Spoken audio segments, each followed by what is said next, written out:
चलो आप बैठो, नाश्ता करो। कमरे में कर लूंगा मैं। कोई मसला है क्या?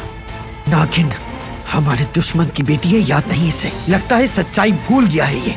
बाबा भी शायद उसी कातिल की बेटी की वजह से सही होना शुरू हुए हैं। भूल गई आप? ये शादी सिर्फ और सिर्फ इसलिए कर रहा हूं ताकि हमारे बच्चे को बाप का साया मिल जाए।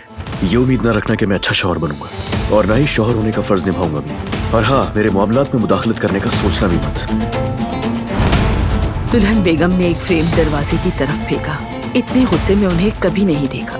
जो भी मसला है वो आपको ही हल करना होगा। बारात नहीं है क्या? वो अपनी दुल्हन के साथ पूल पर है। ये कैसे हो सकता है? आज मैं कुदरत साहब को चेक करने के लिए आऊंगा, बताने के लिए फोन किया।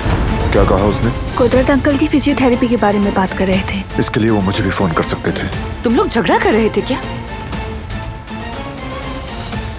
वो कहानियां अधूरी जो न हो सके कि पूरी, उन्हें मैं भी क्यों सुनाऊं, उन्हें तुम भी क्यों